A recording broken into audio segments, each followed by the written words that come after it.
নমস্কার। আজকের গল্প হলো রবীন্দ্রনাথ ঠাকুরের যোগাযোগ। আজ এলো 7ই আষাঢ়, অবিনাশ ঘোষালের জন্মদিন। বয়স তার 32। ভোর থেকে আসছে অভিনন্দন, টেলিগ্রাফ আর ফুলের তোড়া।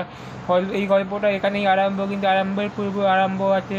সকালবেলা বীজ জ্বালিয়ে আগে, সকালবেলা সন্ধ্যেবেলা দিতে, সকালবেলা চলতে পাকানোর ইচ্ছা। এই কাহিনিতে যুগে থেকে দেখা যায়।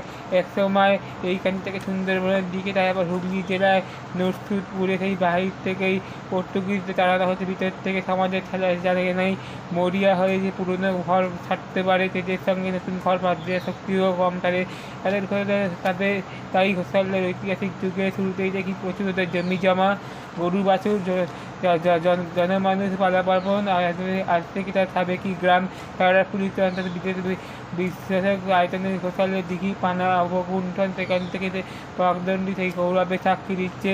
আর শুধু গ্রামটি শুধু ওদের, কিন্তু ওদের জমিটা কী করে কিন্তু ওদের পৈতৃক মহিমা জলাঞ্জলি দিতে হয়েছিল সেটা জানা দরকার। এদের গ্রামের মধ্যে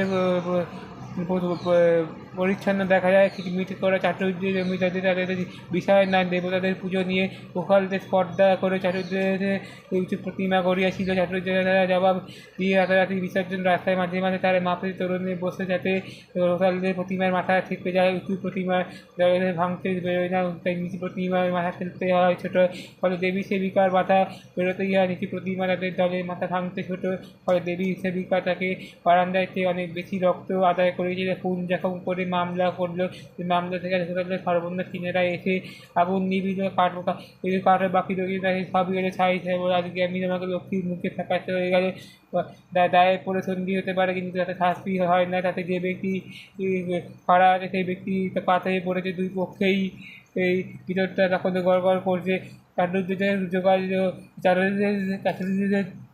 চাটুর্যদের ঘোষালদের ওপরে শেষ গোপটা গেল, আমাদের ঘরে লুটিয়া গেল একেবারে। তার ওখানে ভাঙতে ব্রাহ্মণ এখানে এসে জামা পড়ে দিকে কেঁচে করতে, কেউ তো যার যার যার কেঁচে টাকা দিয়ে তাদের গলার জোর কত, তাদের মধ্যে দরকার নেই নীতি বিচার করে যদি কান বন্ধের সেই প্রমাণ। দক্ষিণ ঘোষালে শক্তি তখন ছিল না, তাই অগত্যের চণ্ডীমণ্ডের উৎপাত করিয়া দ্বিতীয় ভাড়া চাইল। কাশপুরে সামান্য ঘরে বাঁচল, তারা মরে গেলে তারা বলে না, কিন্তু তাহলে ভুলতেও পারে না। লাঠি যাদের হাতে খসে পড়িল, সেই লাঠি মনে মনে খেলতেই থাকে, এবং বহু দীর্ঘকাল হাতে অসার হয়ে মানসিক লাঠিটা তাদের বংশ বয়ে চলে আসবে। এই মাঝে মাঝে জাতিদের কেমন করিয়ে জব্দ করিয়েছে সত্য মিথ্যা মিশিয়ে, যেসব গল্প ওদের এখানে আসে জমা আছে। ওরা সেই চালের ঘরে আসা সন্ধ্যেবেলাগুলি ওদের সেই শোনে। তারা বিখ্যাত সেই দণ্ড পর্বতে রাত্রে ঘুমিয়েছিল, যখন সে বিচিত্র লাঠি নিয়ে তাকে স্নান করতে গোপালের বৌদি তেমন করে ভেবে বিরক্ত হয়ে গেল। সেই গল্প আজও 100 বছর ধরে ছিল। আজকে পুলিশ সেরকম থানা তল্লাশি করতে এলে তখন ভুবন বিশ্বাসের বোধহয় সেই কাছারিতে এসেছিল। তারা নিজে দোকানে হাতে বেরিয়ে বললো আজকে অপমান করছে, সেই নাকি কবে বিভাগী হয়ে চলে গেছে। হাকিমের সন্দেহ হয়ে গেল। ভুবন বলল, হুজুর আমি এই বছরে যদি ঠিক করে দিতে পারে আমি, তাতে আমার ভুবন বিশ্বাস নাই। আমি কোথা থেকে জানতে না পেয়ে একবার শুরু করে, এবারে তাদের পাঠ শুরু হলো। সেই করে ছুটি না পুলিশেই রাষ্ট্রপতি মণ্ডলী এক হলো জেলা, তাদের ছাড়িয়ে সেই ভুবন সেই বাড়ির থেকে খবর নিয়ে এসে জেলায় তদন্তে বেরোলো। সেই বটে, কিন্তু পায়ে দেশটা নিজেদের বাইরে মাঠে চলে গেছে। প্রমাণ হলো যে সেই সর্বত্র তারপর সে কোথায় গেল সে খবর আর পাওয়া ভুবনের নয়। এইখানেই বলতে হবে কি, যে গৌরবের সেখানে গৌরবের এখান থেকে ফাঁকা এত বেশি আওয়াজ করছে। যাই হোক, মানে ফুলের তোড়া দিকে ধোয়া এবং কোরিয়ার সময় এত পোহালো হোটেলদের পরিবারে উচ্চতায় দ্বীপ দেখা। অভিনেতার বাপ মৃত্যুঞ্জয়, অভিনেতার বাপ মধুসূদনের জোর গায়ে কপালে। মধুসূদনের বাপ সে বলল, ঘোষালদের আজ করি রাজনের মোটা হাত কাপড়ে সংসার চলে গিয়ে নিজেদের হাতে থাকা পুরুষদের রাত রক্ষা মন্ত্র বিকৃতদের মাধুরী আর তাদের ব্যবহার করে খুব মজা করতো। সে বামপন তাদের আমি সেই প্রমাণ করেছিল। অপস্থাপে সেই মধুসূদনের শিক্ষা সঙ্গে সঙ্গে অবৈধি শিক্ষা ছিল নদীর ধারে আধারে প্রাঙ্গণের পাঠের গ্রামে ওপরে চলে আসে আজকে খদ্দরে গরুর গাড়ি, সেখানে ভিতরে চলে আসে ছোটো, সেখানে বাজারের টিন চাল করা, সেখানে করে কলসিয়ে তামাকের পাতা, এই বললো আজকে কেরোসিনের টিন এবং সাবেকি ধরে সেই বলে বস্তা বড় বড় তৈল আর পটকারা সেই ঘুরে ঘুরে যাবেন বাগানে আনন্দ। এই বাপ বললো আজকে কিছুই হবে না, সে দিকে দুপত্তা করতে হবে, সেবার থেকেই মুখটা আরম্ভ হয়েছে ভদ্রলোক যে কাজটা মোক্ষম করিয়াছে অন্য ছেলেদের পশ্চিমা গোমস্ত বিয়ে হয়ে গেছে আর কোনো কেউটেই বা বোঝাতে বলে আজকে আমি শিক্ষা নেবি সে বসে গেল সেই আনন্দ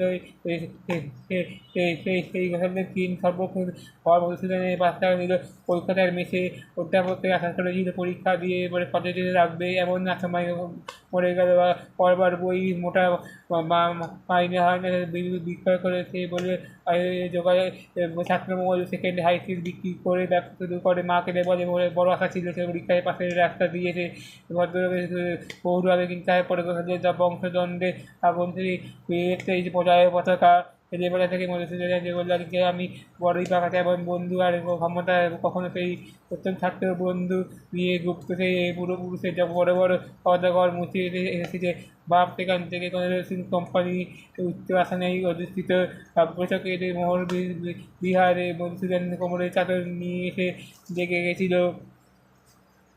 চলে গেল গাড়িখান থেকে সাজানো সব সোনার শাড়িতে বললো আজকে আমি চৌকে গোটা সেই অভ্যর্থনা বললো আজকে পরিবেশনে যদি বাদ দিল না এই সুযোগে যে বিষয় বুদ্ধি হলে সেখান থেকে পরিচয় দিয়ে আমি ভারী খুশি হয়ে গেছে।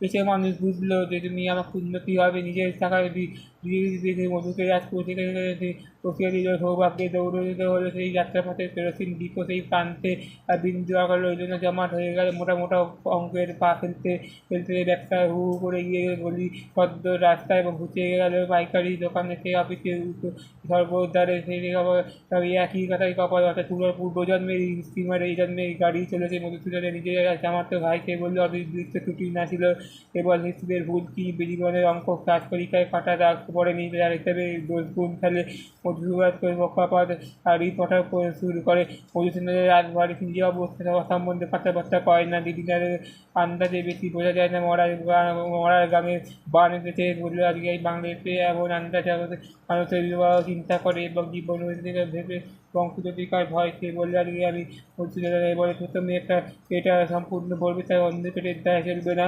এর মধ্যে বোঝা গেল যে মধুসূদনের এটা এই হয়েছে এই সময় বললো গিয়ে আমি কি পারে হঠাৎ মধুসূদন সাহেব নদীর ধারে নিজেরা এসে তখন দল করছিলেন রাস্তায় কেড়ে পাজা পুরানের নেপালি বড় বড় শাল কাঠ আছে সেখানে বললেন কলকাতা থেকে মালগাড়ি এসে লোহাই বাজারে সেখান থেকে অবাক এবার কিছু জমিয়েছিল সে সাহেব এবারে বদলে পালাবে আজকে আমি মারানোর চুক্তি করেছি। এবারে মধুসূদন বললে ভুল হবে না দেখতে দেখতে আসলে এই ব্যবসা আরও হাঁটালো পরিবারে জুড়লো মারানির দলগুলি আমদানি করলে ফল ফসল চিনি ধূমকেতু আকাশে কালিয়া বিস্তার করলে।